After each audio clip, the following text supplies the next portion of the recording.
Bueno, buenas tardes a todos. Bienvenidos. Te dejo, Miguel, si querés dar la bienvenida y después presentamos a los expositores, si te parece. Estás mutado, Miguel.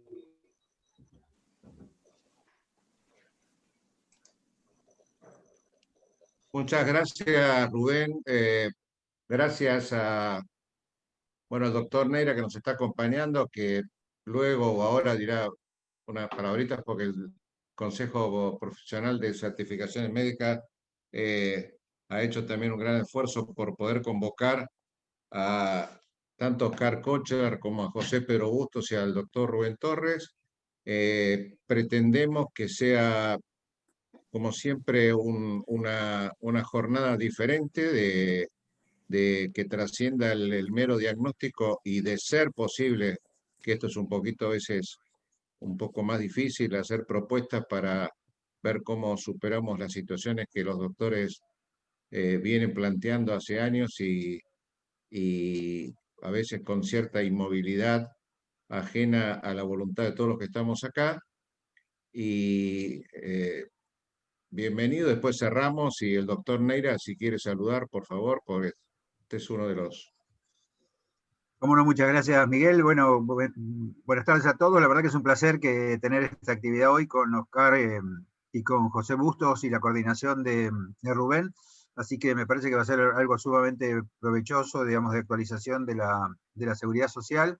Y simplemente saludar al presidente de la Asociación Médica Argentina, a Miguel Galmés, que está por ahí, al presidente de la COMRA, que es Jorge Coronel, que también está, y otros que veo, que son muchos, porque hay 3 pantallas, así que es más complicado ahora hacer una visión de conjunto, pero bueno, un agradecimiento a todos los que están en la audiencia.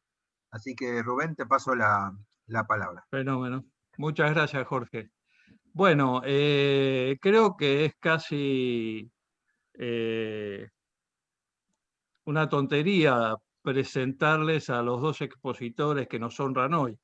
Es decir, todos los que transitamos los caminos de la seguridad social los conocemos ampliamente. Baste decir que los dos amigos que están hoy acá son abogados. Los dos han ocupado numerosos cargos en el marco de la Superintendencia de Servicios de Salud, desde la gerencia general, en el caso de José, hasta las distintas gerencias, en el caso tanto de José, que actualmente es el gerente de gestión estratégica de la superintendencia, y en el caso de Oscar, que ha pasado por varias de las gerencias, y yo tuve el altísimo honor y placer de que fuera mi gerente durante mi gestión como superintendente, y debo decir que he aprendido muchísimo, y mucho, o lo poco que sé de la seguridad social, mucho de ello lo he aprendido de Oscar. Entonces, la temática con que nos vamos a manejar es la siguiente. Les pido a todos que anulen sus micrófonos, por favor, para que no tengamos inconvenientes. Los que quieran pueden ir pasándome a través del chat las preguntas que quieran formular y después al final yo voy a abrir, si no hay preguntas por esa vía, para que cada uno levantando la mano pueda hacer las preguntas que crea convenientes. Y antes los vamos a dejar a ellos dos, que tienen una presentación que van a compartir, en el cual nos van a contar su visión sobre el financiamiento de la seguridad social. Así que no sé quién empieza, si Oscar o José. Y empiezo yo, Rubén. Así, bueno, si podemos poner la presentación. Bueno, buenas tardes a todos. Veo muchos amigos ahí, así que doble compromiso. Bueno, con José hemos dado varias charlas, así que le agradecemos fundamentalmente al foro y especialmente en las personas de Miguel y de Jorge Neira, Miguel Sechi y Jorge Neira. Y la idea es hablar un poco sobre la actualidad del financiamiento. A mí me toca, digo, la parte más fácil por 2 razones. Primero, porque no soy funcionario, y en segundo lugar, porque voy a plantear, o así lo acordamos con José, algunas inquietudes conflictos, problemas que hay hoy, y él, por supuesto, nos va a dar en 15 minutos todas las soluciones.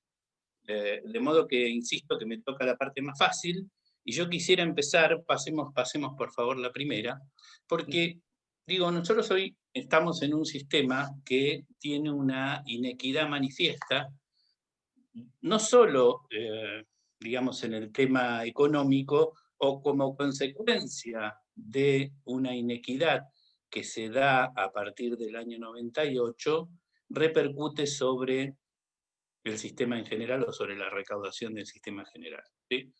Yo intenté dividir las causales de esta crisis desde el ingreso, pero también desde el gasto, ¿no? Y cuando hablamos desde el ingreso, yo creo que hay algo que, digamos, como bien dijo Rubén,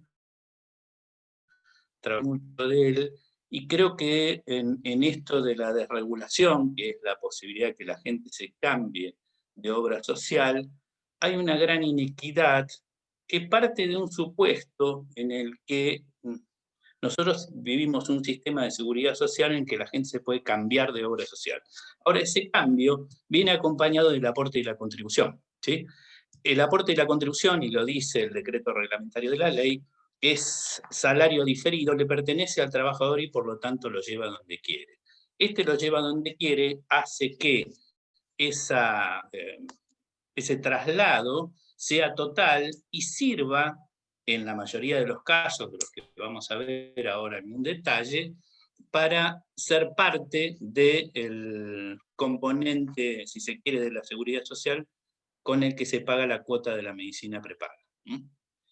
Diría que es una característica que tiene el sistema desde su origen y que hasta ahora no ha tenido ningún cambio, y es una cosa que no se da en otros sistemas de seguridad social, donde el aporte sigue siendo solidario. Acá es individual y la solidaridad está dada por la existencia del fondo solidario y por el aporte que hace el trabajador y el empleador al aporte solidario, pero al sistema solidario, en realidad al fondo solidario, pero sigue siendo una carga individual la mayoría de ese 9%, más o menos el 8,2%, es el que se lleva el trabajador individualmente. Ahora vamos a ver algunos números de eso, y también vamos a ver cómo han intervenido el sistema prepago, que ha hecho digamos, no diría una fusión, pero sí ha comenzado a trabajar en conjunto con la seguridad social, y ese trabajo es hoy lo que a mí me parece que tiene más punto de reunión dentro de lo que es el sistema de salud en general, tanto de la Seguridad Social Nacional como el sistema prepago. Pero antes de ver esos números, hay dos aspectos que también me parece que lo transforman en crítico desde el ingreso, que uno es la regulación incompleta, y cuando hablamos de regulación incompleta lo decimos tanto desde la medicina prepaga, no es una carga que le pueda hacer uno a esta gestión desde el año 2011, que se dictó la ley de medicina prepaga. No ha habido grandes cambios en la legislación, salvo un decreto del año 2019, el decreto 66, que básicamente permitió, o que era el objetivo de ese decreto, generar la posibilidad de que los prepagos tuvieran planes parciales. Pero más allá de eso, no hubo grandes cambios, no hubo ninguna modificación normativa, y la medicina prepaga hoy sigue teniendo muchos defectos de regulación, y por eso hablamos, o por lo menos en lo personal, hablo de una intervención asimétrica que ahora vamos a ver en números, ¿no? Pero además, esa regulación incompleta la podemos llevar también a las legislaciones provinciales, ¿sí? Nosotros tenemos un sistema de seguridad social completamente fragmentado, donde el único atisbo que hubo de poder conjugar todos los sistemas fue el Plan Federal de Salud 2003-2007. El Plan Federal que firmaron todos los gobernadores y todos los ministros de salud en un acto en la Casa de Gobierno, después no se trasladó a la práctica, pero hoy sería más que necesario lograr esa conjunción de subsistemas, porque en definitiva es también un aprovechamiento de recursos que hoy no se puede dar en función de la imposibilidad que esos sistemas conjuguen en un solo prestador o en un solo financiador. Y después, el tema del federalismo, ¿no? Que hoy está muy en boga, sobre todo por otras cuestiones, pero en el sistema de salud, en lo que tiene que ver puntualmente con la pandemia, se hace mucha referencia al federalismo. Nosotros con José, en la revista Médicos, escribimos un artículo hace ya tiempo, donde consideramos al federalismo en realidad como una justificación de la inequidad en salud. Cada provincia tiene el servicio que puede, y esto, justificado de este modo, a través del federalismo, hacía que cada provincia tuviera la posibilidad de establecer hasta su propio PMO. Hace poco nosotros con José compartimos la dirección de una diplomatura en salud, y hace poco invitamos a un profesional, un abogado, el doctor Enrique Hidalgo, para que expusiera una teoría. Lo invitamos a dar una clase, una charla de unos minutos, porque digo, esto es muy rápido, lo del Zoom, y hay que resolverlo rápidamente. Lo invitamos a una charla y él consideraba, y hablábamos antes del inicio de esta charla, sobre la posibilidad de esbozar esa teoría acerca de si el federalismo realmente, a través de los tratados internacionales que ha firmado la Argentina en representación de todo el país, hoy tiene vigencia. Pero bueno, hoy seguimos pensando que ese federalismo justifica todas las inequidades que tenemos en salud. Pasamos a la siguiente. Cuando hablábamos de la desregulación, yo decía, por favor, un clic más que aparece el listado. Cuando hablamos de la desregulación, yo decía que una de las cosas que hay que tener en cuenta en esto de la desregulación es qué ha pasado en estos años. Esto que ven ustedes ahí, si lo alcanzan a ver, se corresponde con las opciones, las altas, es decir, las obras sociales elegidas. Tenemos ahí las 20 o 25 primeras. Estas obras sociales, que son las que más afiliados se han llevado, más usuarios se han llevado en el año 2019, y podemos repetirlo en lo que va de 2020, simplemente es a modo de, para que sea más didáctico, contar con los datos totales de un año. Fíjense que quienes van primeros no parecen ser ni los gremios más importantes, ni algunos de los nombres que estábamos acostumbrados a ver. Sin embargo, quienes están detrás de esos siguen siendo los mismos.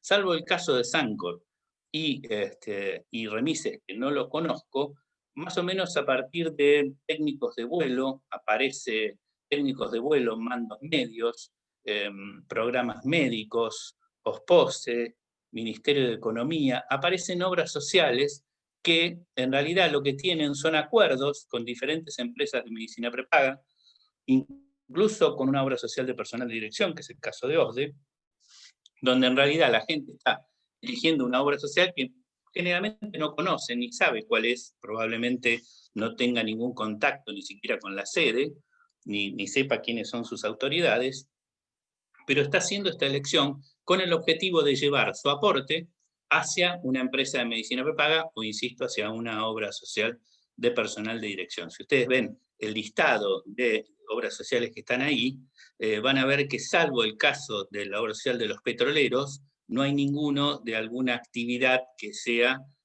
numerosa o que sea una actividad de un gremio importante en la Argentina. En uno de los puestos del final van a ver a los empleados de comercio, van a ver a OSECAC, pero ahora cuando pasemos a la siguiente, que es la de las bajas, van a ver que ese número de 9.903, que tiene, perdón, 9.959, que tiene OSECAC de altas, pasamos a la siguiente, lo tendríamos que netear con las bajas, ¿sí? Fíjense que en el año tuvo 90.617 bajas la obra social de comercio. Y si miramos el listado, van a ver que, salvo algunas que obviamente son primeras en la opción y por lo tanto también tienen bajas, como es el caso de Sancor o el TURF o Autores, fíjense que son los gremios grandes, ¿sí? Los que en su origen se oponían a la desregulación, y si miramos los números tenían razón, ¿sí? Comercio, construcción, UP, gastronómicos, sanidad, por ahí aparece también la UOM, ¿sí? Son los gremios que tienen mayor cantidad de afiliados. Hay algunas sorpresas, como por ejemplo uno de los últimos lugares es el de Osprera, el de los rurales, que yo nunca pensé que iban a ser sujeto de opción de cambio. Sin embargo, la gente también se está yendo de la obra social de los rurales, ¿no? cosa que en lo personal me llama mucho la atención. Ahora, pasamos a la siguiente. Cuando yo hablaba de la diferencia, o por lo menos esto del aporte, esta curiosidad que en nuestro sistema la gente se lleve el aporte, les muestro este dato que es básicamente un dato para el subsidio del mes de julio de este año, ¿sí? Ahí lo que van a ver primero es el nombre de la obra social. Yo tomé 3 obras sociales, las más numerosas en cantidad de afiliados sindicales, quiero decir OSECAC, Construcción y Rurales, la que nombrábamos recién, ¿sí? Ahí ven la cantidad de afiliados bajo relación de dependencia en la segunda columna que tenían al mes de julio, y tomé 2 obras sociales de personal de dirección, que son OSDE y ACE, que son en definitiva las más numerosas obras sociales de personal de dirección. En la segunda columna tienen la cantidad de afiliados, y en la tercera, la recaudación por aportes y contribuciones. Esa cuenta sencillo, la división entre los aportes y los afiliados, nos da la cápita de cada uno, ¿sí? Fíjense que mientras las 2 obras sociales de personal de dirección, estamos hablando de una cápita que supera los 3.000 pesos, 3.800 en el caso de OSDE y 3.500 en el caso de ACE, las otras, las 3 sindicales, las 2 rurales y construcción, no llegan a los 800 pesos de cápita. Cuando hablamos de cápita, estamos hablando de ingreso promedio por afiliado. Y en el caso de comercio, supera apenas por los 1.000 pesos. ¿Sí? La última columna que ustedes ven ahí es la del subsidio, que es lo que ellos perciben. En el caso de OSDE falta un punto, serían 44 millones. Pero fíjense qué inequitativo es este subsidio del SUMA, que como nombre tiene subsidio de mitigación de asimetrías, cuando en realidad lo que está haciendo es repartiendo dinero por la cantidad de afiliados, sin analizar la columna de la cápita, que es lo que yo les describía recientemente, ¿sí? Fíjense que OSDE se lleva 44 millones de pesos con 760.000 afiliados, y Osprera se lleva 35 millones de pesos con 712.000, pero la cápita de uno y otro es sustancialmente diferente. Con esto quiero decir que yo personalmente no me opongo a la opción de cambio, al contrario, he sido siempre un defensor de eso y creo que es el mejor sistema que la gente pueda elegir. Lo que sí creo es que hay mecanismos para evitar el descreme y que justamente que pasan por mecanismos de tipo económico como el que estamos viendo aquí. Pasamos a la siguiente. Digo, como el que estamos viendo aquí, con una división que no es pagar por afiliados sin mirar la cápita, ¿no? Sin mirar el ingreso promedio. Les decía que además del federalismo y la desregulación y la falta de regulación, hay 2 poblaciones que se han incorporado en el último tiempo a la seguridad social que la desfinancian absolutamente. Ustedes lo que ven ahí es las diferentes categorías de lo que se llama el monotributo, es decir, el pequeño contribuyente, ¿sí? El monotributo, hablando de pequeño contribuyente, como aquel autónomo que no tributa IVA, digamos las categorías más bajas, y ustedes ven ahí siempre la primera, bueno, la primera es las letras de las categorías, y en el segundo lugar ustedes ven los ingresos promedios para el cálculo de del componente impositivo, del componente previsional y del de salud. El monotributista paga los 3 componentes, pero mientras que el impositivo y el previsional va aumentando en función del ingreso presunto, el aporte de obra social se mantiene invariable desde la primera hasta la última categoría. Esto es lo que el doctor Torres llama la solidaridad invertida, ¿sí? Acá el pobre está financiando al rico, ¿sí? Es cierto que en la mayoría de los casos los monotributistas están en las categorías más bajas. No sería mucho cambio cargar un porcentaje mayor de pago para las categorías más altas. Lo que está claro que esos 1.041 pesos que pone cada monotributista lo equiparan más o menos a una cápita de OSECAC, ¿sí? Digo para que tengamos en cuenta cuál puede ser el servicio, porque es obvio que una obra social con una cápita promedio de 1.000 pesos no puede contratar los mismos prestadores que la que tiene cerca de 4.000. Pasamos a la siguiente. Aquí lo que vemos es, de esos 1.041 pesos, a la obra social le llegan 937,10, porque una parte de esos 1.041 van al Fondo Solidario.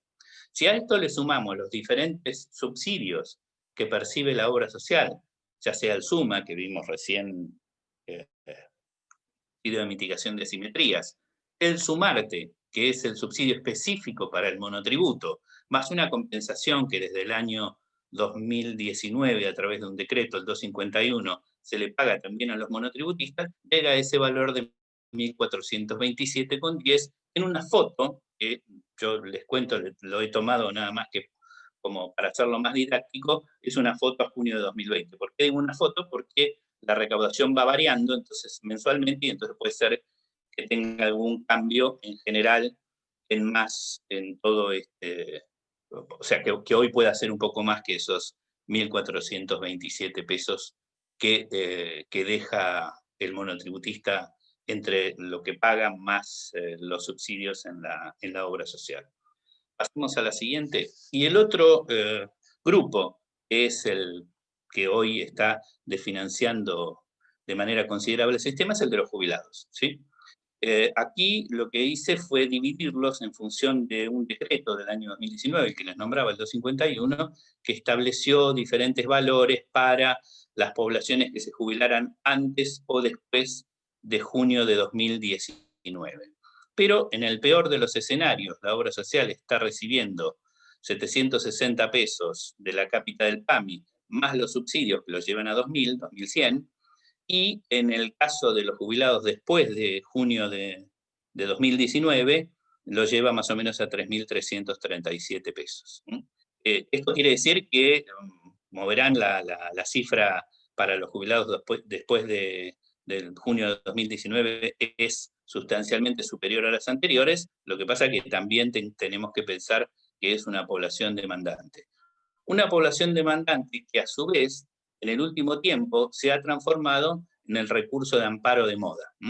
Lo que vemos hoy en los tribunales, sobre todo en los tribunales de la Ciudad de Buenos Aires, en el Foro Civil y Comercial Federal, es que la mayoría de los reclamos que hay de amparos están referidos a jubilados que quieren permanecer en su obra social o en la obra social a la que estuvieron durante la vida activa. Si me preguntan a mí, la verdad es que estoy de acuerdo con eso. Creo que es lógico que eso sea así, sobre todo si yo aporté durante 30 años o más a una obra social, es lógico que cuando se supone que más la voy a necesitar, pueda permanecer en ella y no que me depositen en el PAMI. Lo que está claro es que los recursos que esa decisión tiene que generar son justamente los que, no solo el aporte, porque digamos, hoy el recurso que tiene PAMI es no solo el aporte del jubilado, que para el que está jubilado el aporte es el 3% sobre la mínima y el 6% sobre lo que excede la mínima. Pero además, todos los activos aportamos a PAMI. Lo cual la recaudación es importante. Si nosotros pasamos a la siguiente, si nosotros vemos acá, en este cuadro, la recaudación, esta es información oficial de AFIP de este año, en donde vemos que la recaudación de PAMI, fíjense, por ahí está por el instituto, más o menos es un promedio de 13.000. Dejemos de lado enero y julio, porque son meses en donde se incluye el medio aguinaldo, de modo que las recaudaciones todas suben. Pero volviendo a las obras sociales, fíjense que para el mes de enero fue de 36.899, es la tercera columna, perdón, la tercera en orden decreciente, ¿no? Después de ANSES, Fondo Solidario y Obras Sociales. Fíjense que la recaudación de las obras sociales durante este año y después de marzo de la pandemia, fíjense que no ha bajado, ¿sí? Y si bien no ha bajado, por lo menos en el cuadro que da la AFIP, sí es cierto que hubo una reducción que fue cubierta por el Fondo Solidario, que es una de las, me parece que es una de las transparencias que va a pasar José después, lo que tiene que ver con que ustedes ven ahí una foto en donde pareciera no haber caído la recaudación y realmente no cayó, pero no cayó porque el fondo salió en auxilio de las obras sociales. Para que ustedes se den una idea, en el caso de gastronómicos, por ejemplo, que fue la que más perdió, su recaudación cayó un 41% de lo que venía cobrando hasta el mes, tomando marzo como un mes testigo para después calcular todas las caídas. No fue lo que se esperaba, la realidad es que el sistema esperaba una caída mucho más importante, pero no ocurrió. donde sí podemos ver la caída es justamente en la recaudación del fondo, que es el segundo. Después de ANSES viene el Fondo Solidario, ¿sí? Fíjense que en enero 6.570, febrero 5.000, marzo 5.000, y después empezamos a bajar a 4.400, 4.800, si se recupera más o menos en junio y en julio la recaudación. Pero, digamos, esto demuestra que no ha habido una recaudación uniforme en todo este tiempo, o que la foto esta que estamos viendo de AFIP es junto con el componente que puso, en este caso, el Fondo de Asistencia y Emergencia de la Superintendencia para las Obras Sociales. ¿Sí? La siguiente, por favor.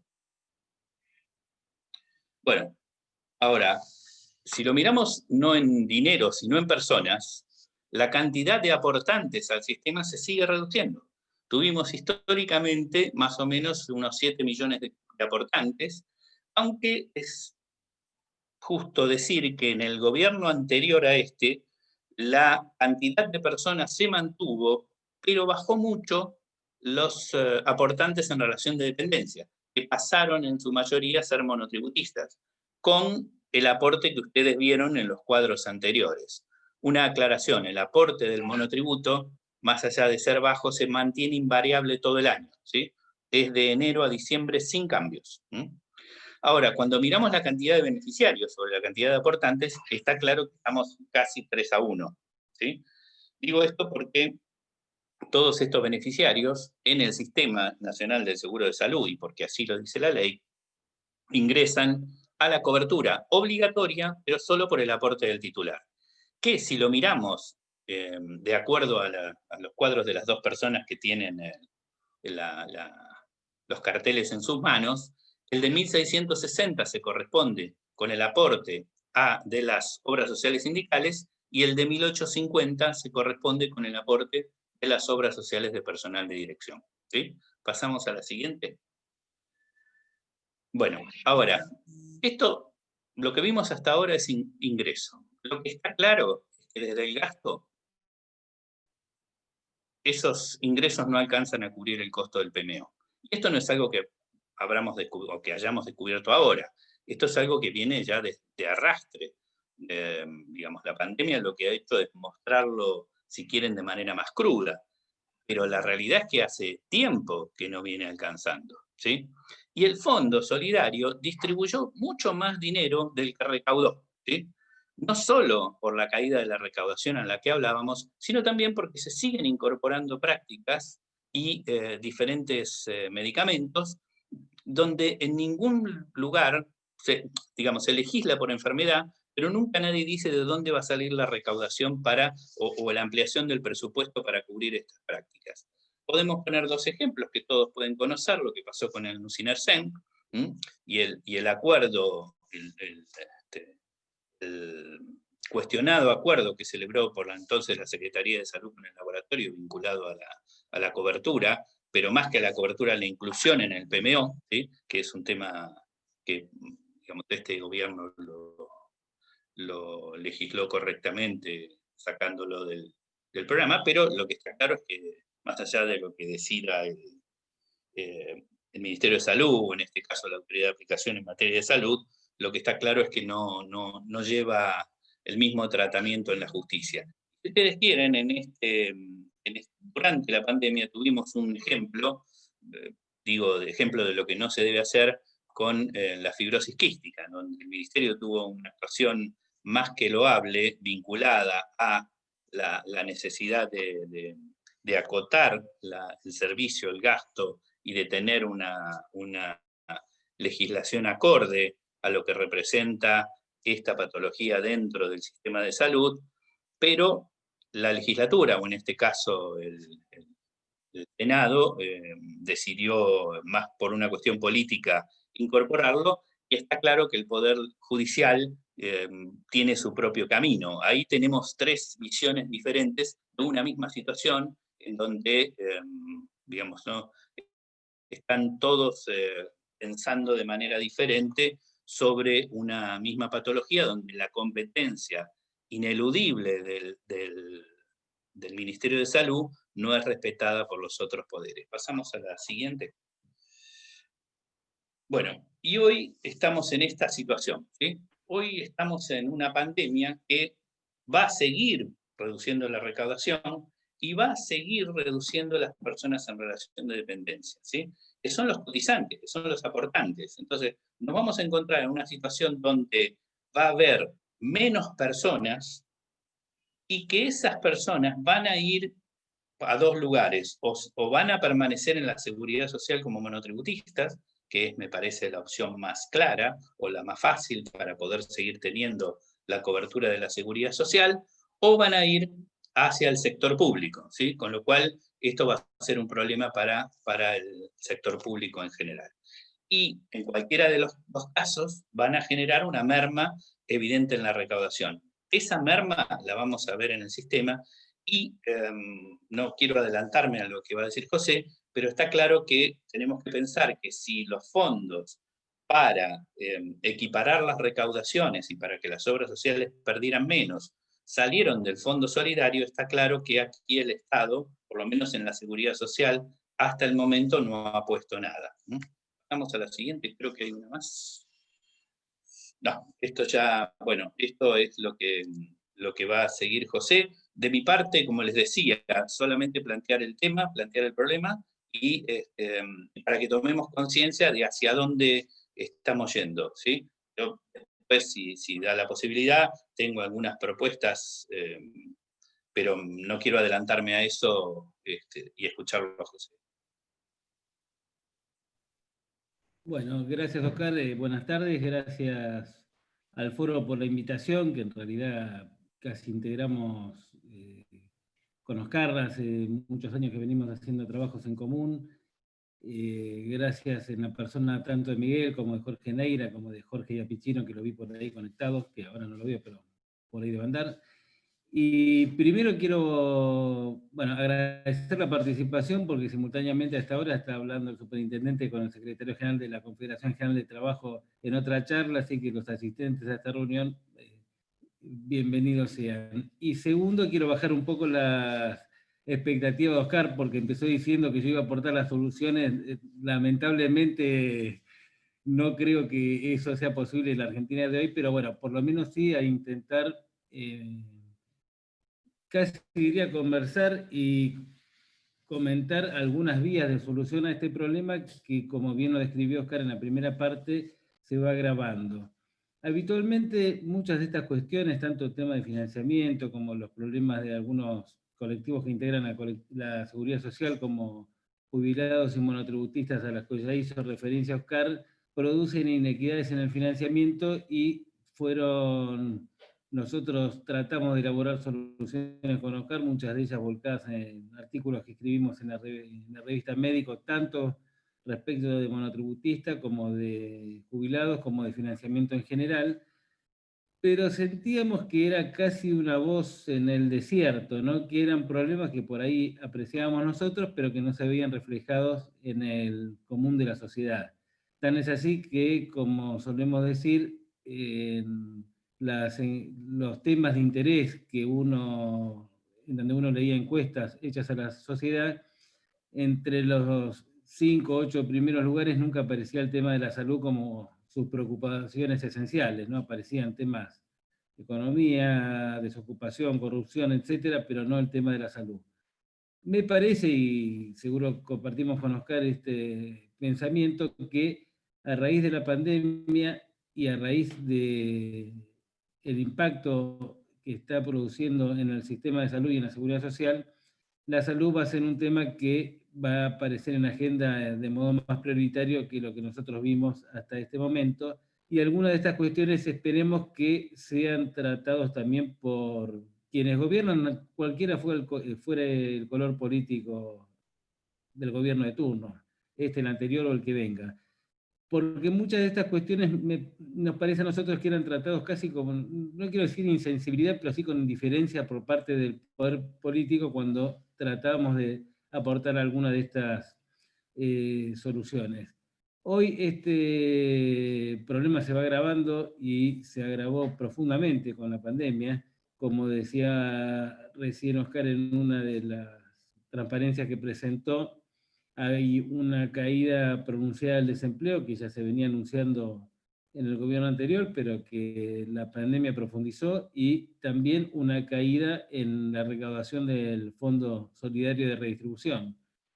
Con lo cual ya existe casi la necesidad de empezar a encontrar algunas soluciones más inmediatas para este tipo de problemas que tiene la Seguridad Social.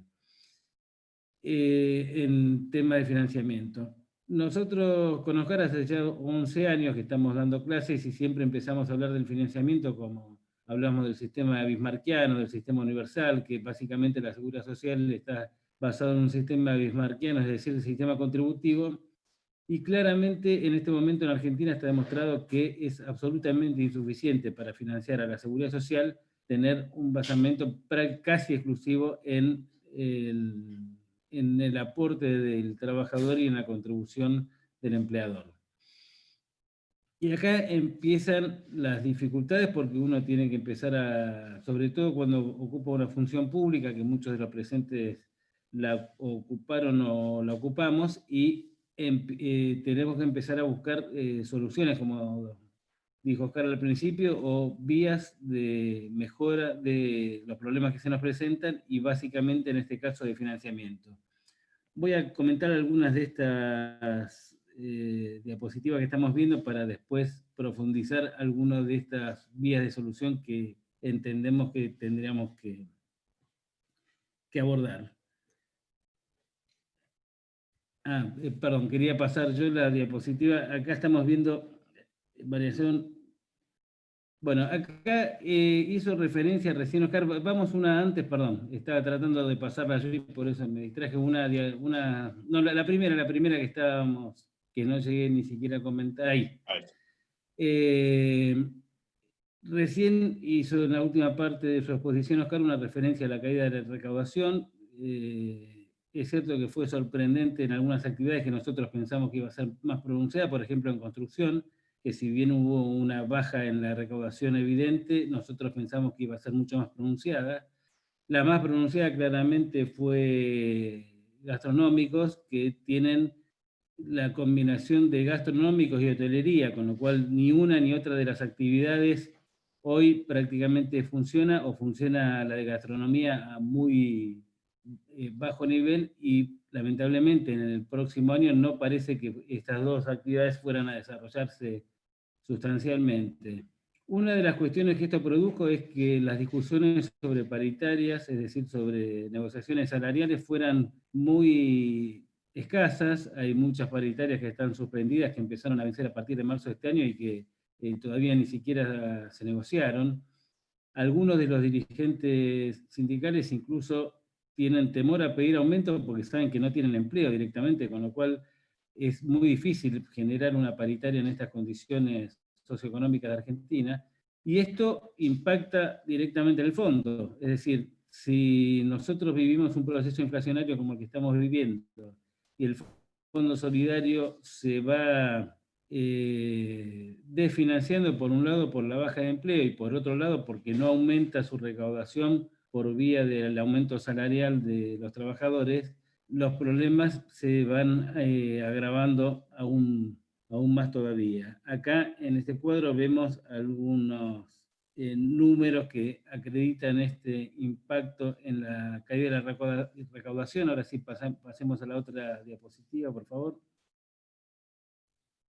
Y acá estamos viendo la variación del monto distribuido por AFIP en las principales obras sociales. Y cada vez que ocurre esto, desde el mes de abril hasta este mes, el fondo fue asistiendo a las obras sociales que sufrieron caída de recaudación en el mismo monto que tomamos referencia a la recaudación de marzo.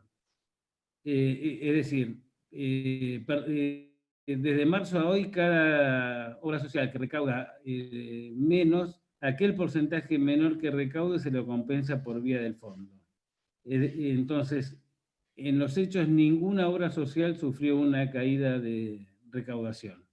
Todos los meses que esto ocurre, los titulares de todos los diarios dicen: el Estado Nacional vuelve a financiar a las obras sociales, le dan plata a los sindicalistas para que brinden salud a sus afiliados. Como dijo Oscar hace un rato, esto es absolutamente inexacto. La plata no sale del Estado Nacional, sino que sale del dinero de las propias obras sociales que administra, en todo caso, la Superintendencia de Servicios de Salud, y es una de las pocas actividades claramente esenciales que no tuvo ningún financiamiento del Estado Nacional. Para colmo, las expectativas para el año que viene no parecen muy promisorias en materia económica, pues la emisión monetaria importante que se produjo en los primeros meses no está reflejada de ese modo en el presupuesto que se está tratando en el Congreso Nacional, es decir, no parecería ser que el gobierno nacional esté proyectando una emisión monetaria importante para asistir a actividades económicas que sufrieron los resultados catastróficos de la pandemia para el año que viene. Entonces, no parece tampoco que las obras sociales o la seguridad social en general pueda recibir alguna asistencia importante, por lo menos o permanente, del Tesoro Nacional. Cuando uno tiene este tipo de problemas, es decir, cuando ve que el sistema contributivo exclusivamente no alcanza, rápidamente busca soluciones en el Estado Nacional, es decir, que por vía tributaria o por vía del Tesoro Nacional, de algún modo, también el Tesoro Nacional aporte a la seguridad social. Y nosotros, cuando vemos experiencias comparadas, nos solemos fijar en España, solemos repetir sin analizar con demasiada profundidad que Argentina debería tener un pacto como el que tuvo de la Moncloa cuando terminó la dictadura de Franco después de tantos años en España, que a mi criterio por lo menos me parece muy difícil de reproducir en Argentina. En primer término, quien propuso ese pacto lo hizo a conciencia de que estaba terminando en ese momento su carrera política, es decir, Adolfo Suárez promueve el pacto de la Moncloa a cambio de su propia carrera política. Es difícil imaginarse un político en Argentina que se inmole en beneficio de todos promoviendo un pacto en este sentido. Y además vale recordar que lo hizo a una edad más temprana que Sanguinetti y Mujica, que ayer abandonaron prácticamente su carrera política a una edad bastante más avanzada que Adolfo Suárez después del 74, a principios de los 80. Pero sí nosotros podemos ver, decía, buscando ejemplos comparados, lo que hizo España en 1992 en materia de pensiones, es decir, no exactamente de salud, pero sí en tema de pensiones, cuando firmó el Pacto de Toledo, en donde todo el sistema político español, junto con todas las cámaras empresarias y asociaciones sindicales, incluso comisiones obreras, es decir, sectores más combativos del sindicalismo español, acordaron un financiamiento distinto, es decir, modificaron el financiamiento estrictamente contributivo que tenía el sistema de pensiones español, sumándole un sistema tributario. Con Oscar nos tocó en el 2007 ir a Alcalá de Henares a una maestría sobre seguridad social, y en ese momento es cierto que casi diría que ese fue el último año de gran esplendor de España, ¿no? El 2007. Tenía el fondo de reaseguro, era como un fondo anticíclico, no recuerdo el nombre técnico, pero era un fondo anticíclico para tema de pensiones, que tenía 44.000 millones de euros en ese momento, que era una fortuna importantísima aún para España, ni que hablar para lo que sería eso para Argentina, pero aún para España era un fondo de una fortuna muy importante.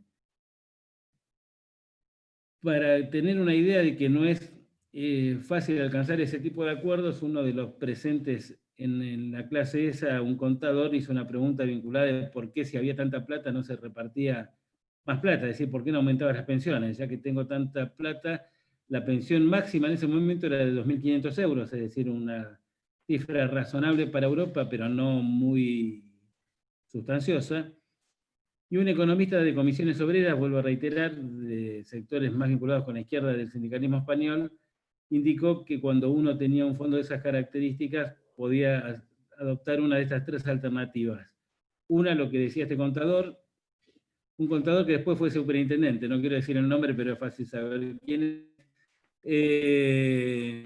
Si hacían eso, bueno, la primera medida que podían adoptar era seguir acumulando reservas, como estaba haciendo España en ese momento. La otra, bajar la contribución, como una medida casi demagógica, lo cual no alentaba porque en época de crisis después era difícil volver a los valores habituales de la contribución. Y la tercera alternativa era esto que decía Ricardo, es decir, ver si aumentaban las pensiones.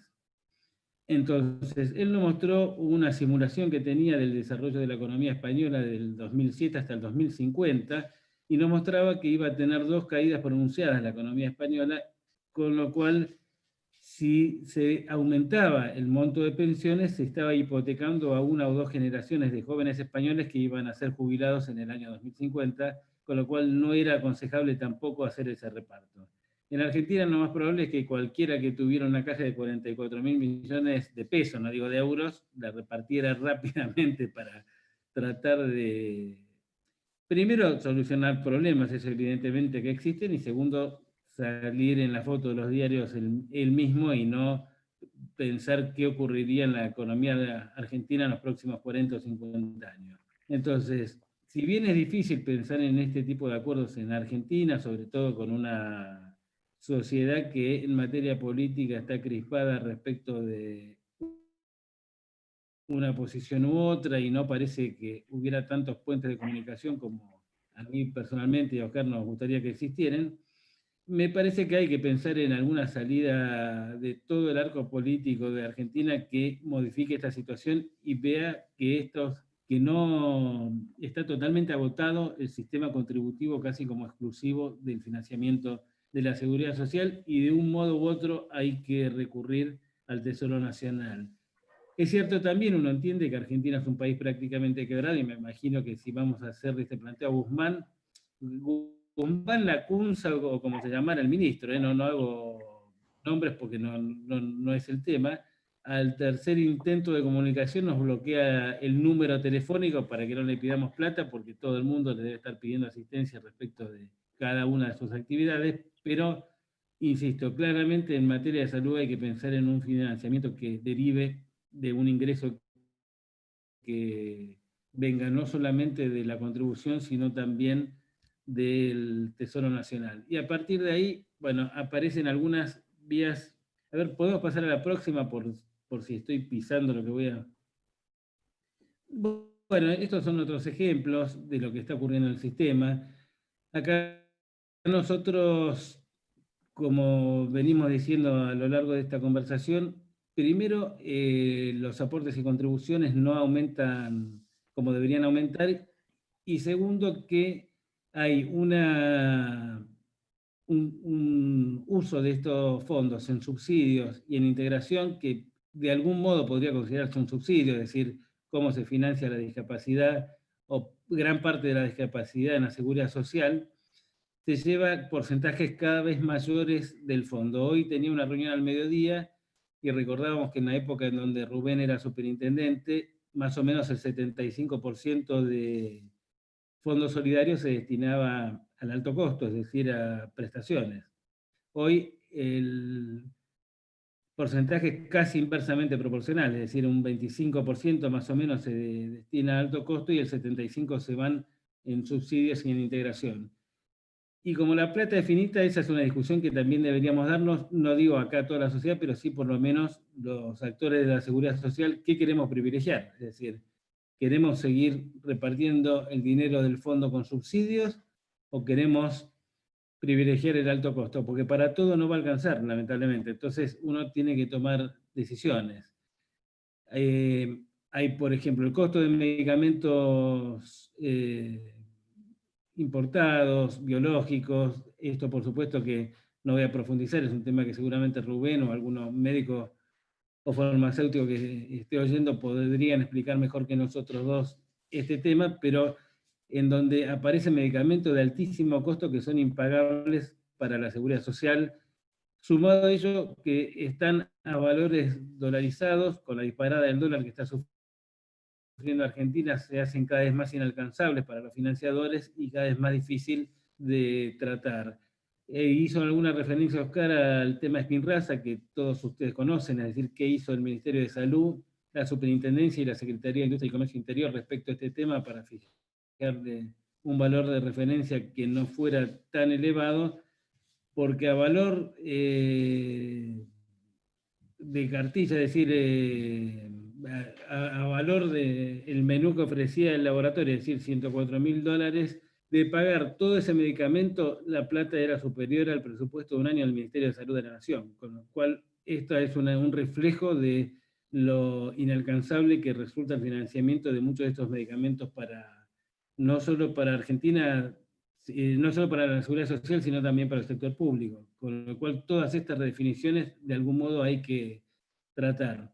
Una de las soluciones que se propusieron, obviamente absolutamente antipática de donde se la mire, fue el aumento de un punto del aporte del trabajador y de un punto de la contribución del empleador, es decir, llevarlo al 4 y al 7 por un tiempo determinado, es decir, mientras durase la pandemia.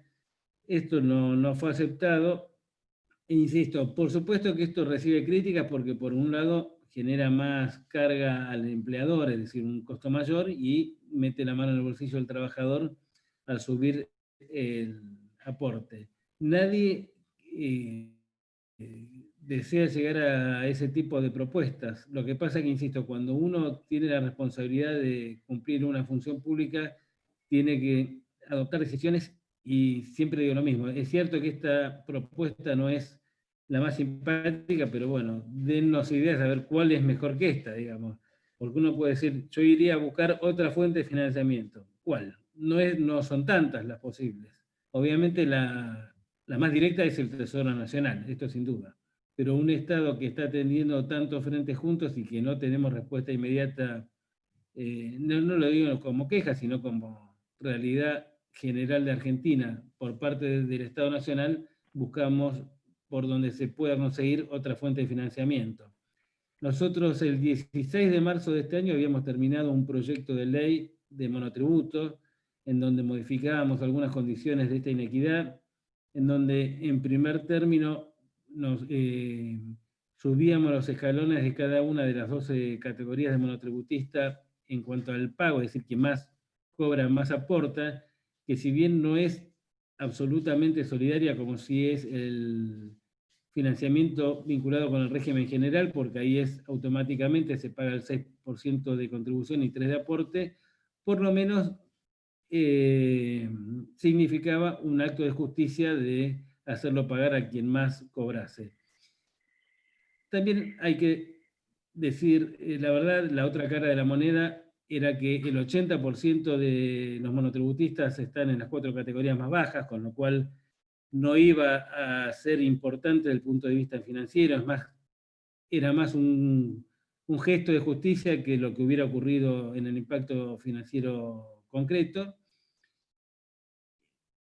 Además, imponíamos al monotributista la obligación de declarar su grupo familiar al momento de la afiliación y que después no lo podía modificar, es decir, que no fuera agregando integrantes de su grupo familiar a medida que se enfermaran, con lo cual esto impactaba obviamente negativamente en el financiamiento de las obras sociales, salvo hecho sobreviniente, obviamente si tenía un hijo, eso sí estaba previsto, pero solamente hecho sobreviniente y no que nos trajera una persona de 30 años de su grupo familiar a los 2 años de estar inscrito como monotributista. Subíamos también el componente inicial de la escala, y era un proyecto que lo habíamos hablado incluso con la Confederación General de Trabajo, con Oscar, nos habíamos puesto realmente de acuerdo, lo habíamos mandado al Congreso Nacional y 3 días después vino el aislamiento, la declaración pública de pandemia en esos mismos días por parte de la Organización Mundial de la Salud, y se convirtió en un tema que no fue hasta ahora empujado por legisladores nacionales. Seguimos con la próxima transparencia, por favor.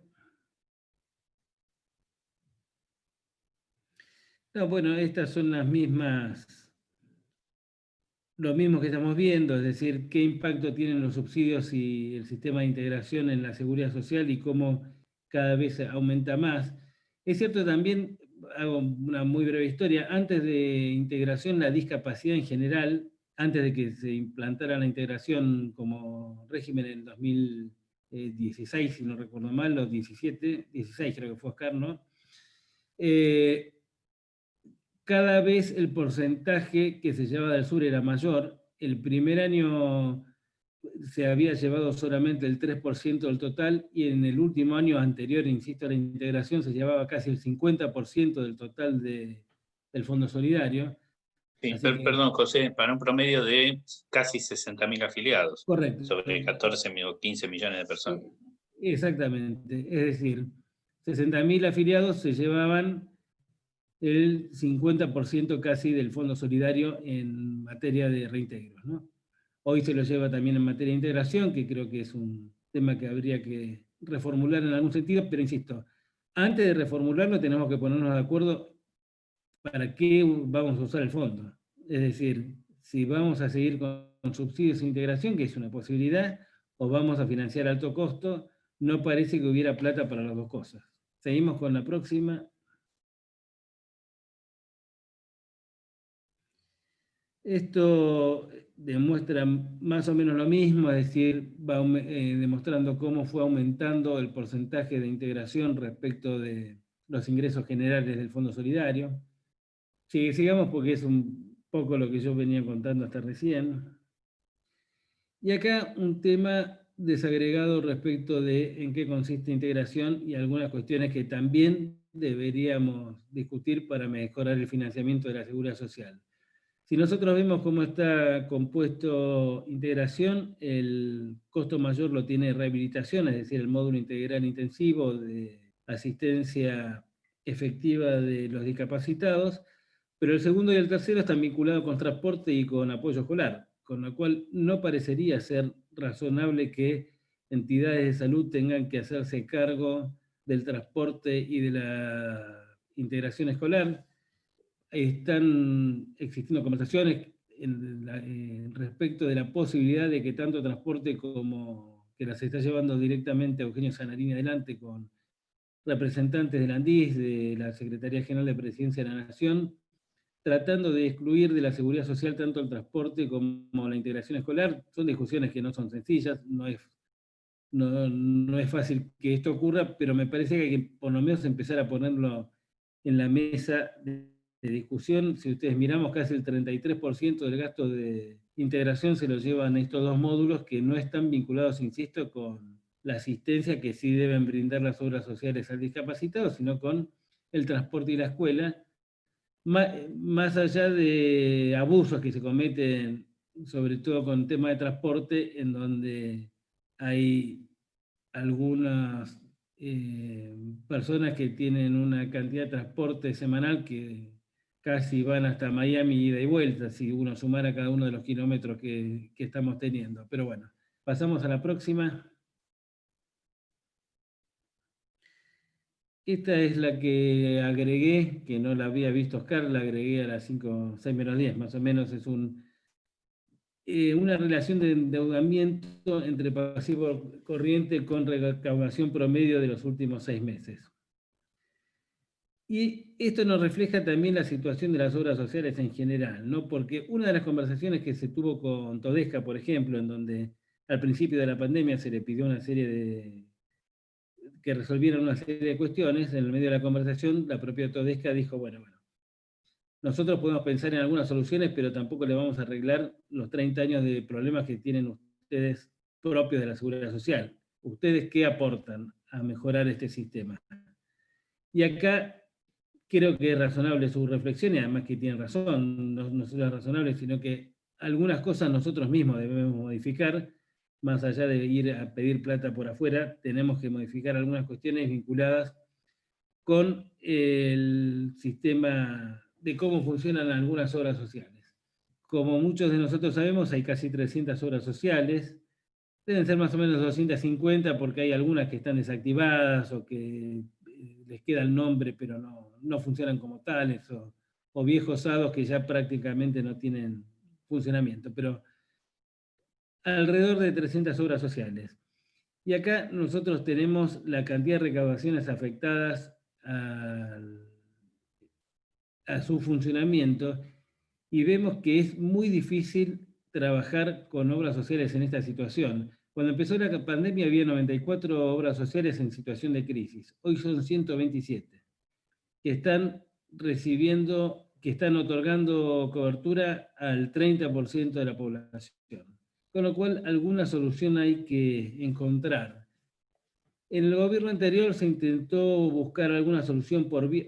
perdón, Rubén, yo no sé qué tiempo tengo, me largué a hablar. Si alguien me quiere parar, me para. No, tenés unos minutos más, José. Yo te diría que podés redondear en unos 5 a 10 minutos. Bueno. Me perdí con... no, estaba hablando de lo siguiente. En el gobierno anterior se intentó una unificación de obras sociales con el objeto de disminuir la cantidad de 300 obras sociales y eficientizar el funcionamiento del sector. A mi criterio, por lo menos, por supuesto que puede ser opinable, me parece que no buscaron el mejor camino para hacerlo, porque intentaron hacerlo primero con obras sociales de la actividad, con un gerente general que tenía muy buenas intenciones y que hizo un trabajo muy enjundioso en el buen sentido como para tratar de encontrar esta solución, pero creo que el camino no era el adecuado. Primero porque si las obras sociales de una actividad están separadas es justamente porque algún problema tuvieron de convivencia. Para dar ejemplos abstractos, a lo mejor uno puede juntar a la obra social de actores con los metalúrgicos, pero si las de agua y si las de energía tenían 7 obras sociales es porque en algún momento de su historia se separaron. Entonces, no suele haber un affectio societatis ahí como para unirse nuevamente. Ese como primer problema. Y como segundo problema, yo creo que tampoco es fácil juntar obras sociales que están en distintas situaciones, es decir, algunas que se administran adecuadamente, seguramente no se quieren juntar con quienes vienen con problemas de administración, por más que compartan una misma actividad. No parece que ese fuera un indicador adecuado como para juntarlos. De todos modos, sí, lo que estamos promoviendo nosotros es algunos acuerdos, aunque sea como convenios de colaboración entre algunas obras sociales. Acá voy a recordar un decreto que impulsó en su momento Rubén cuando fue superintendente, y Oscar, es decir, no recuerdo el nombre, pero es el regionalización. Sí, es el decreto de regionalización, no me acuerdo el número, pero es el decreto de regionalización, y sobre esas bases, y algunas más seguramente, y algunos indicadores que nosotros estudiemos como para sugerir, tratar de que se hagan convenios de colaboración para disminuir o para constituir otros pool de riesgo para el financiador, y no necesariamente desaparecer, es decir, no sé si lo ideal es proponer fusiones, sino que cada uno pueda mantener su personería. Sabemos nosotros también que desde el punto de vista sindical tener una obra social es un factor de poder, por más que no le dé servicios a nadie y tenga por ahí, no sé, 500 afiliados. Entonces, a lo mejor no, insisto, pedir que se extingan, es decir, que se fusionen entre varios, pero manteniendo su personería puedan firmar algunos convenios de colaboración. Tuvimos ojos esta situación, veremos si podemos lograr esto, porque si bien es cierto que hay algunas obras sociales de pocos afiliados que están bien administradas, son redituables, le dan además una buena cobertura a sus beneficiarios, y hay algunas muy grandes que le dan muy mala atención a sus beneficiarios y además son deficitarias. En economías capitalistas y de escala es muy difícil mantener entidades con pocos afiliados, salvo estas excepciones que estoy señalando, así que me parece que habría que profundizar este camino. A ver, vamos pasando transparencias, así voy redondeando. Bueno, esto es un poco el resumen de toda esta situación, ¿no? El impacto económico y financiero de las nuevas tecnologías, un poco lo que hablé de los medicamentos, el impacto económico y financiero de la discapacidad, mayor conflictividad, la litigiosidad también tiene un impacto negativo en la seguridad social. No quiero meterme en ese tema porque si no, no terminamos más. A ver, pasamos a la otra transparencia, por favor. Esto es un resumen de lo que yo vine explicando hasta ahora. Sigamos adelante. Y acá un par de temas más. Opción de cambio no voy a hacer referencia porque no creo que queda tiempo para eso. Financiamiento y discapacidad, alguna referencia ahí, se subsidios también. Me parece que el sur básicamente, insisto, hay que discutir qué es lo que hacemos. Hoy hay demasiadas prácticas, hace ya 15 años que no hay una actualización integral del programa médico obligatorio, más allá de algunas actualizaciones parciales, tanto vía reglamentaria como vía legislativa, que entraron por la ventana por esto de legislar por una enfermedad, a lo cual se hizo referencia a Oscar. Y por otro lado, tratar de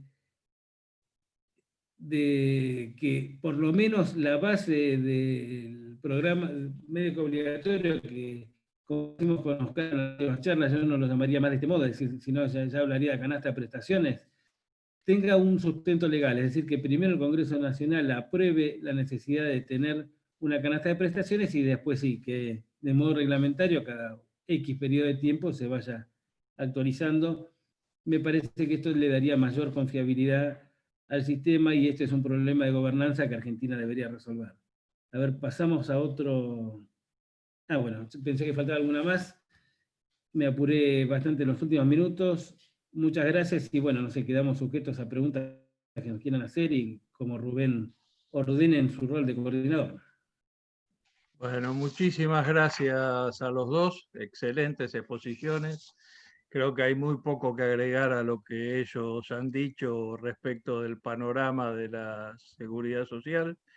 Tengo ya algunas preguntas que ustedes me han pasado por el chat y yo simplemente quisiera hacer un comentario personal. Coincido absolutamente con la descripción que hicieron Oscar y José. Yo voy a ser un poco más ácido probablemente. Creo que ya casi no podemos hablar de un sistema de seguridad social. A ver, un sistema de seguridad social tiene 3 pilares básicos. El primero es que se sostiene con aportes y contribuciones. Este sistema ya no se sostiene con aportes y contribuciones.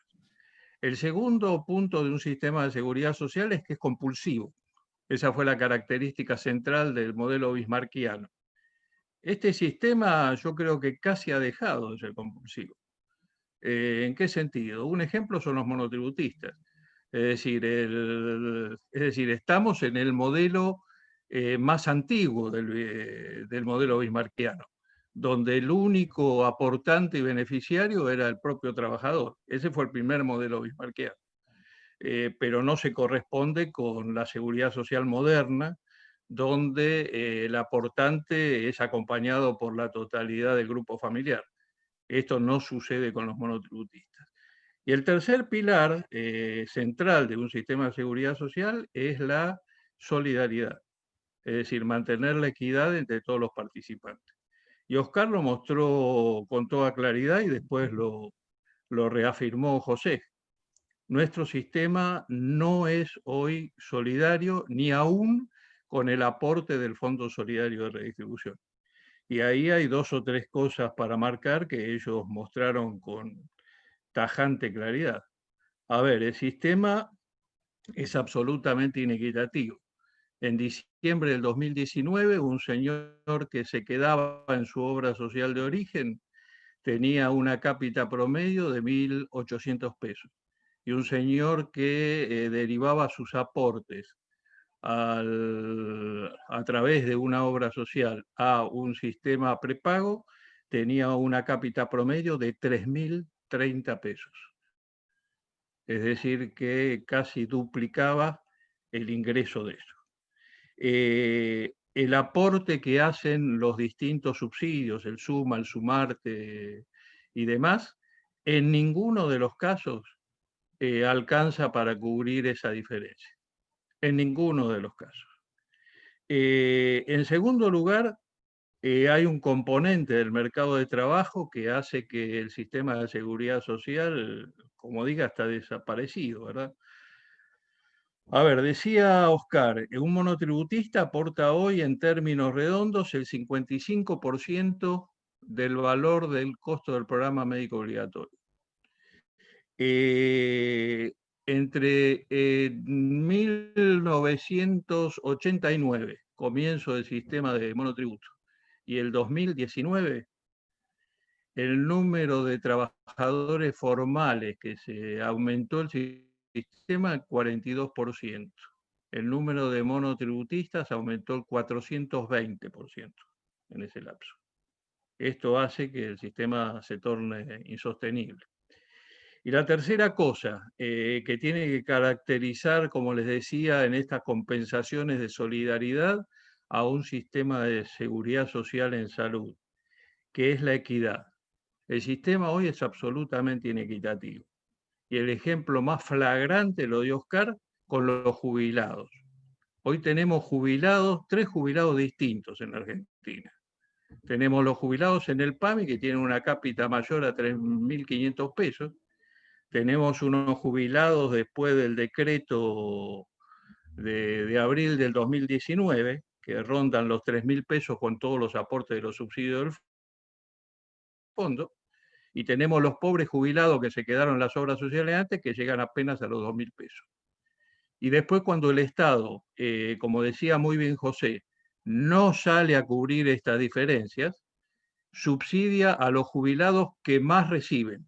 El PAMI ha recibido en este lapso, hasta agosto de este año, 14.000 millones de pesos del Tesoro Nacional para cubrir sus deficiencias en aportes y en gastos. Mientras que el sistema lo hizo exclusivamente tomando dinero del propio bolsillo del sistema, que es el Fondo Solidario, y en un monto que es muchísimo menor a esos 14.000 millones de pesos. Entonces, evidentemente, hablamos de un sistema que es absolutamente inviable desde todo aspecto, no solo desde el financiero, sino desde el teórico de la conformación de un sistema de seguro social. Bueno, y paso a las preguntas. Mientras ustedes me quieran seguir pasando, tengo dos. Una para Oscar. Alguien pregunta, Oscar, si estas dificultades que ha habido con las incorporaciones, críticas al programa médico obligatorio a través de leyes y demás, no podrían solucionarse o mitigarse con la presencia de una agencia de evaluación de tecnología. Bueno, sí, por supuesto, aunque yo creo, digamos, una cuestión antes de contestar la pregunta, abonando lo que decías respecto de los jubilados, ¿no? Porque tengamos en cuenta que para llegar a esos 3.000 y pico de pesos, hay fondos que salen del Fondo Solidario donde aportamos todos los activos, no salen del PAMI ni del Tesoro, ¿no? Para llegar a esa cifra, otra vez los activos vuelven a poner plata, en un caso en los monotributistas, ahora en los jubilados, ¿no? Pero nada, eso, una aclaración que me quedó. Con relación a la pregunta, yo diría, por supuesto que sí. Ahora, creo que la agencia, en general, para la comunidad y especialmente para la justicia, ha generado una expectativa que después en los hechos no va a poder cumplir. Y esto me preocupa y mucho, ¿sí? ¿Por qué digo que no la va a poder cumplir? Porque como toda agencia va a necesitar tiempo para su funcionamiento, va a necesitar generar en la sociedad toda un respeto que eso lleva a tiempo por la conformación de sus integrantes, por el tiempo en el que tiene que tomar las decisiones, por el traslado de todas esas decisiones a la práctica. Me parece que sí puede solucionarlo, pero no nos apuremos. Me parece que eso es una herramienta que va a llevar mucho tiempo para que pueda aplicarse de modo correcto. Muy bien, muchas gracias, Oscar. José, esta la reservé para vos porque como vos sos funcionario, me pareció que te estaban preguntando a vos. No voy a decir quién para que no tengan problemas. Me dicen que qué actitud va a tomar la superintendencia con algunas obras sociales o la mayoría de las obras sociales que muchas jurisdicciones se niegan a cubrir las obligaciones respecto de los tratamientos y la prevención del COVID-19. Sí, es cierto. Ahí sabemos que hay muchas obras sociales que están incumpliendo con obligaciones mínimas que tienen. Nosotros, además, realmente, no por estar ahora integrando el equipo de la superintendencia, pero objetivamente estamos haciendo casi todo lo que está a nuestro alcance para poder no de financiar a las obras sociales y puedan cumplir sus obligaciones.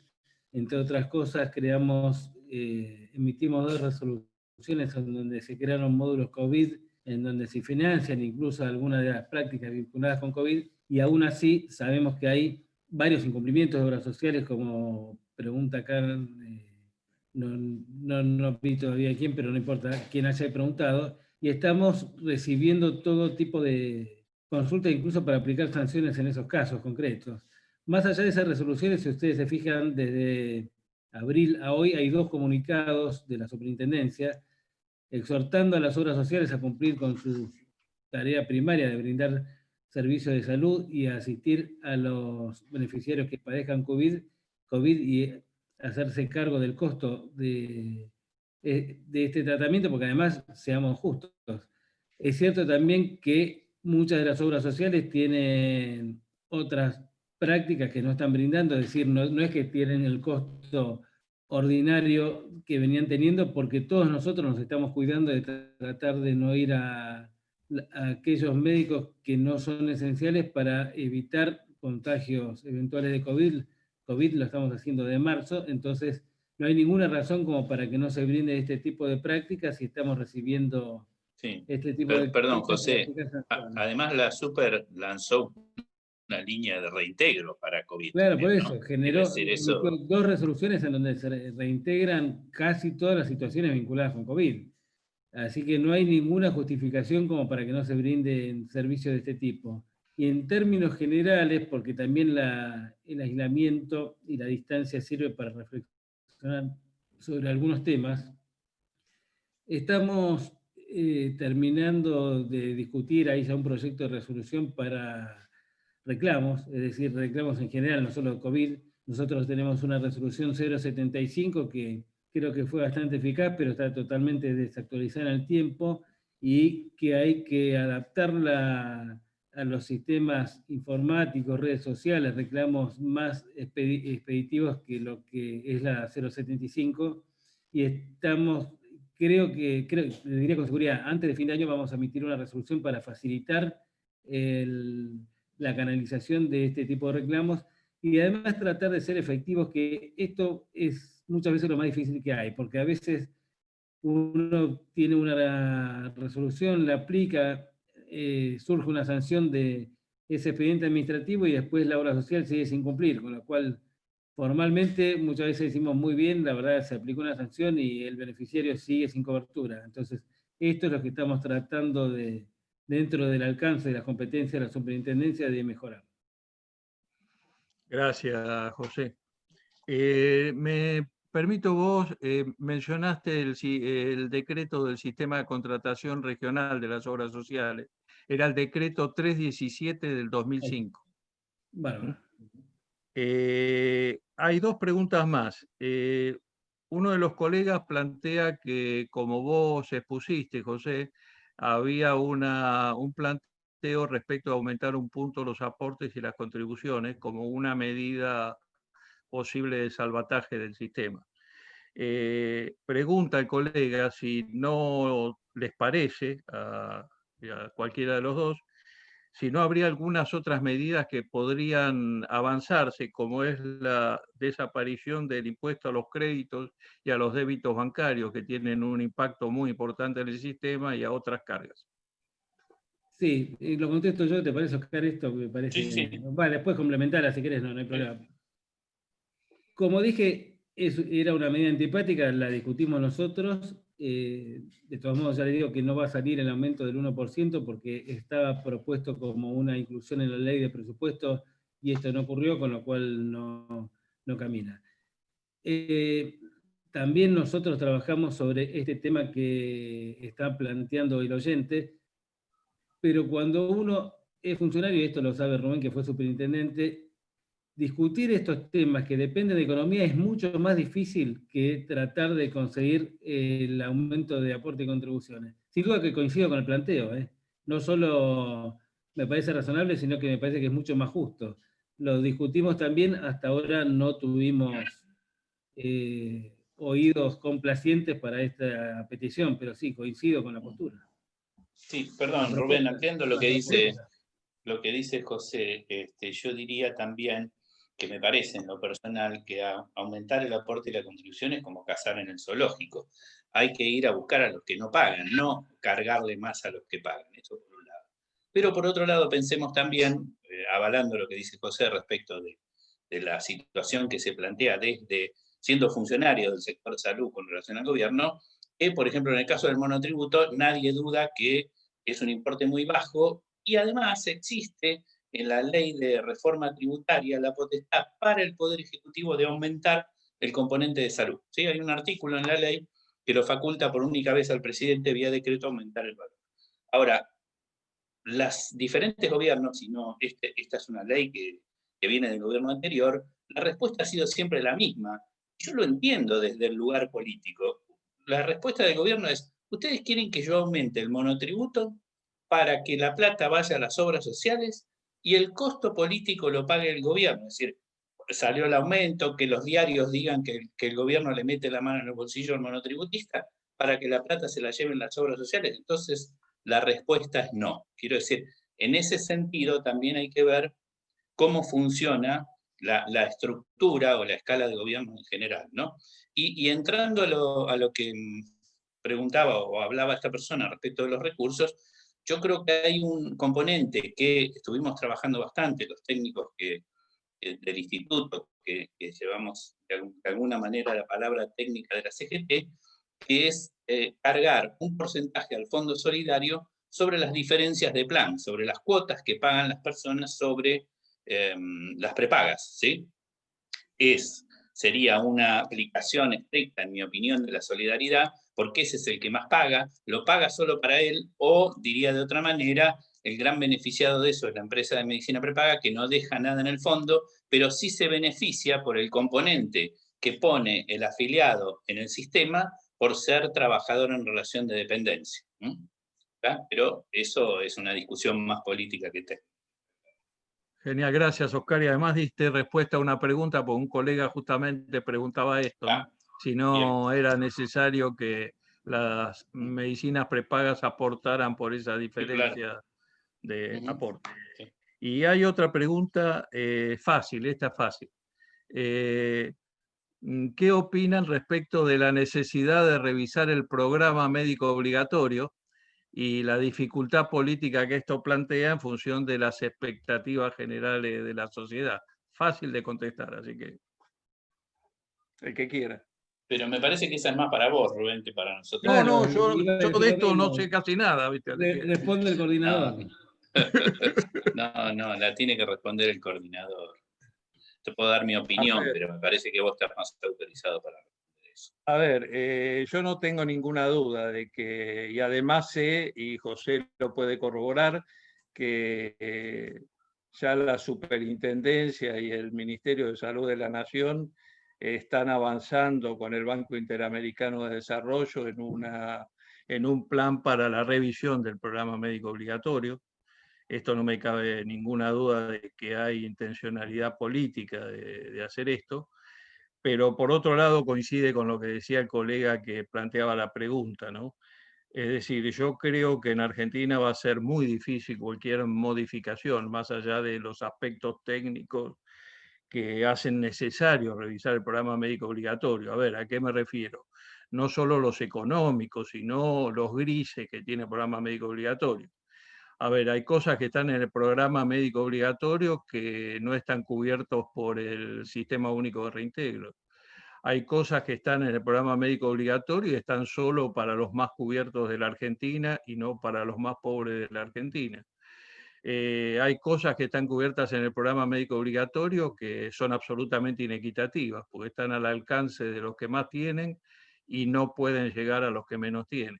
Entonces, ahí hay todo un programa de revisión. Ahora, globalmente, lograr que la sociedad, una sociedad que se acostumbró a que todo debe ser solventado por el Estado y subsidiado por el Estado, inclusive las cosas que no son indispensables. A ver, lo voy a decir en términos técnicos, lo que dice la Organización Mundial de la Salud.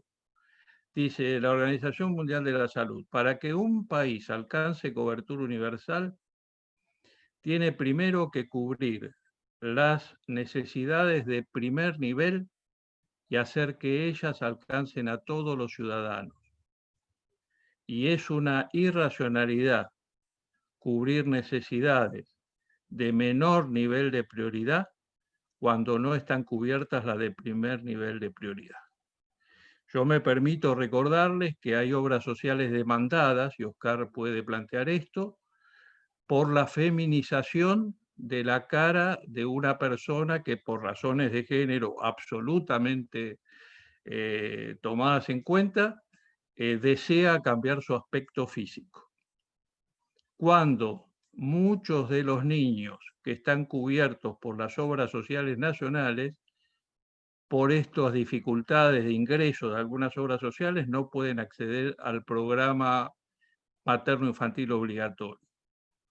Entonces, bueno, esta es una situación que la sociedad tendrá que discutir si la quiere aceptar o no. Eso es lo que yo llamo, desde hace mucho tiempo, el acuerdo social de escasez, que es un ejercicio exclusivamente político, es decir, determinar cuáles son las prioridades, qué va primero y qué va después, que es lo que hacemos todos nosotros cada 30 de cada mes cuando cobramos nuestro salario y decidimos en qué vamos a invertir en nuestra casa y cómo vamos a distribuir los fondos a los cuales accedemos. Este es un ejercicio político y los políticos en la Argentina nunca han asumido esto, sino que han asumido una actitud absolutamente diferente, por lo cual creo que va a ser un ejercicio que técnicamente se puede hacer. Ahora, sociológica y políticamente, va a ser una batalla dura de lograr. No sé si respondí, Oscar y José. Sí, complemento con algo, porque lo que dijimos con Oscar es cierto. Obviamente, vos en esto sos un especialista mucho más que nosotros, pero quiero complementarlo en la misma línea que decís. En noviembre del año pasado, una declaración de Ginés González García diciendo, o diciembre, él ya estaba dicho que iba a ser ministro. Dijo, no vamos a admitir más ninguna inclusión al programa médico obligatorio si no se determina la fuente de financiamiento. Hecho que nos parece de toda lógica a nosotros, pero casi revolucionario para lo que es Argentina. Entonces, me parece que íbamos en buen camino en ese sentido, y también, como decía Rubén recién, a ver qué priorizamos, o como yo decía antes, cuando mostraba los números de subsidios y de saldo para alto costo. ¿Qué quiero hacer? Para todo no alcanza, tengo que adoptar decisiones y priorizar situaciones. ¿Qué ocurre acá? Como decía Rubén, los políticos dicen, bueno, yo dejo todo como está, que sea para todo. Para todo no es, porque la plata no alcanza, tenemos conflictos permanentes. Y acá me parece que íbamos realmente por buen camino. La verdad que la pandemia no ayudó como para profundizar estas políticas públicas, sobre todo en salud, que no tengan relación directa con la pandemia, pero bueno, espero que en algún momento indudablemente eso se pueda discutir, y el ejemplo que daba Rubén, también nosotros con Oscar hace muchos años escribimos un artículo sobre la salud perfecta, ¿no? También hay una, que casi no lo quiero describir psicológicamente porque estoy de saber de eso, pero hay una locura social respecto de no querer admitir el paso de los años, de creer que la salud, el físico y la psíquica no se altera con el transcurso de los años. Entonces judicializo situaciones para mantenerme en un estado que no puedo estar, y yo frecuentemente doy el mismo ejemplo, ¿no? Yo querría el domingo jugar en San Lorenzo en la primera, pero no, ayer estuve cuidando a mi nieto, las dos cosas juntas no van. Entonces, uno no puede tener la edad que tiene y pretender tener un físico de un chico de 25 años. Los que somos hinchas de San Lorenzo esperamos que no seas el 9 de San Lorenzo. Claro. Sí, quizá tu nieto, pero no vos, ¿no? Bueno, no sé si hay alguna otra pregunta. Creo que ha sido una magnífica tarde de escuchar cosas muy sabias, y si no hay preguntas para cerrar, me trajo a la memoria, José, una anécdota de una personaje muy Muy interesante, ¿no? Esto que decía José de esta idea posmoderna de que no nos morimos nunca y que siempre vamos a ser jóvenes, ¿no?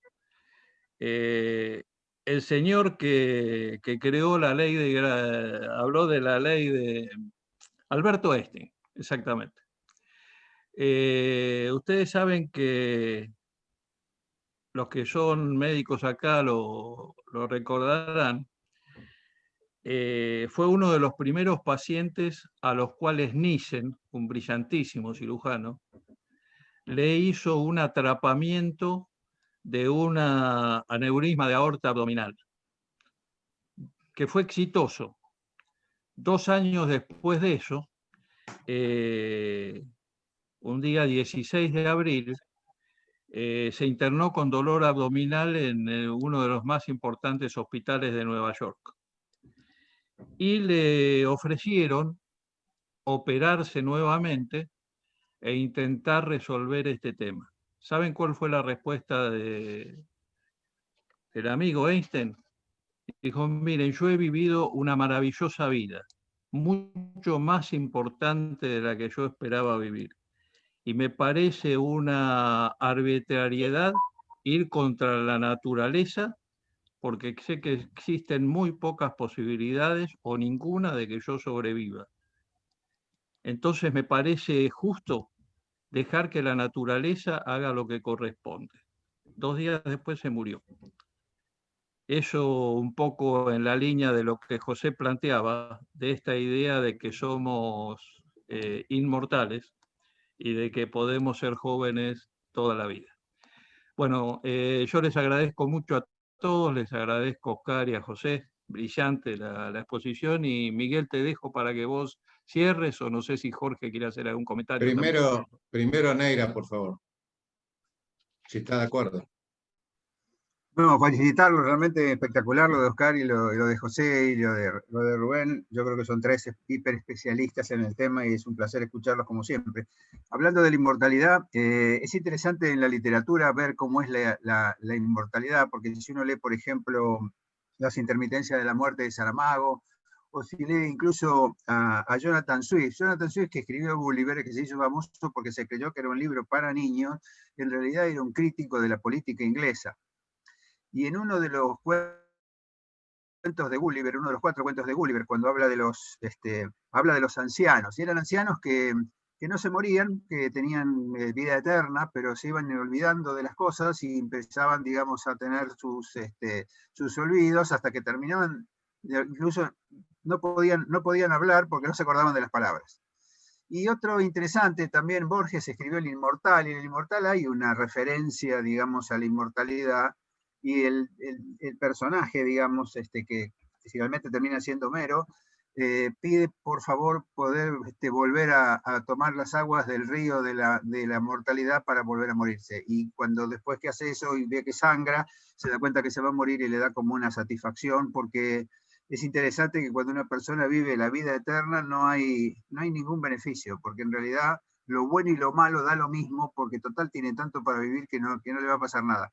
Es interesante leerlo porque me parece que es algo para repensar el tema de esto que se está hablando. Hace un tiempo salió en una revista, creo que en una revista de medicina, que decía, esta persona hoy va a vivir 120 años. Yo creo que hay que replantearse con qué calidad de vida, qué queremos de esa persona, que llegue como llegue, ¿no? A mí me parece que es todo un tema, el tema de las limitaciones de cada uno, pero es algo que la sociedad no lo tiene incorporado y que me parece que es función nuestra, digamos, replantear el tema.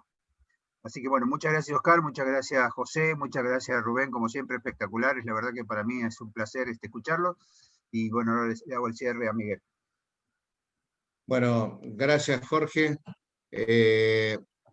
Especialmente me menciono a uno por uno como Oscar Kochelar, que nos une una amistad, al igual que con José y con Rubén, pero Oscar de muchos años, de muchos más años, pero con José y con Rubén también.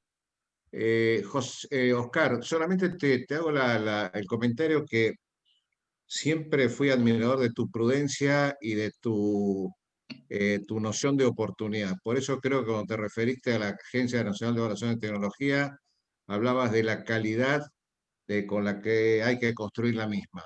Y en ese sentido Correcto. te felicito y creo que apuntás a eso. Es así, No, tal no, cual. no a la necesidad hoy para sustentabilidad del sistema. Ujú. Por eso Es mejor así. es un desafío como conclusión hacia adelante de trabajar seriamente la cuestión. Con respecto a José, eh, lo felicito también por la valentía de venir a sentarse a un foro de gente tan distinguida y que está todos los días en el frente de batalla, siendo funcionario, como en su momento lo hizo Oscar y Rubén, también estando al frente o dirigiendo la superintendencia. Así que José, te agradezco mucho y espero que se cumpla que juegues para San Lorenzo, especialmente contra Racing. Eh, Rubén, eh, los muchachos, tu pollo, digamos, tu creación, que no sé si la reconoces como hijos putativos, pero tenés que reconocer que cierta responsabilidad sobre ellos tenés, ¿no? Sobre Oscar y sobre José. Ellos hablaron de lo que siempre venimos luchando, que es no solamente mencionar los consensos, sino tratar de llevarlos adelante. Hablaron del pacto de la Moncloa como aspiración máxima, hablaron del retiro de ayer de Mujica y Sanguinetti como un ejemplo de civilidad, y realmente te felicito y considero de lectura obligatoria, para llamarle de alguna manera, tu artículo de ayer del diario Clarín respecto a la meritocracia. Rubén, te felicito por tu valentía y sabés que fui casi testigo involuntario de un eventual reproche que vos estabas teniendo sobre él mismo, ¿no?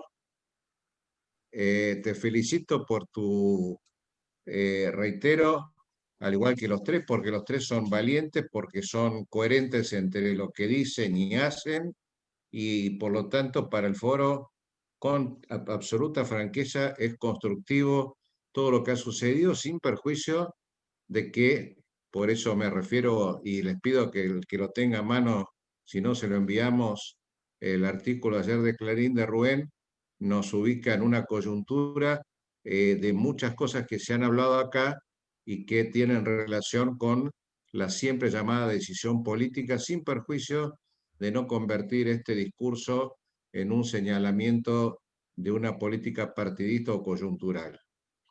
Y a mi común amigo también Jorge Neira y a Patricia que nos acompaña en este esfuerzo, gracias por todo el esfuerzo que haces, Jorge, desde el Consejo, por la lucha de todos aquellos que están en el frente del equipo de salud. Está por ahí, por supuesto, María Rosa López, Aníbal y varios licenciados más en enfermería. Nuestro homenaje por lo que han hecho y van a seguir haciendo por todos nosotros y familiares durante esta pandemia.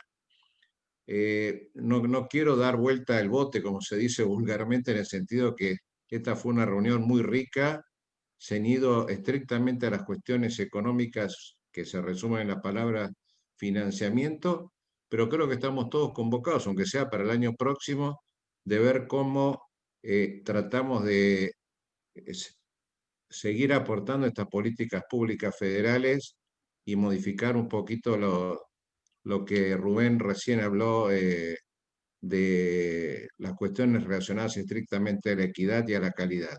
Realmente me siento muy reconfortado y muy agradecido a todos ustedes. Gracias, Oscar, José, Rubén, Jorge Neira y a la señora Patricia, que es el baluarte técnico de todo esto. Y Horacio Fernández, que también está por ahí. Gracias por la Bueno, invitación nuevamente. gracias a todos. Chao, gracias. Gracias a todos por los comentarios también.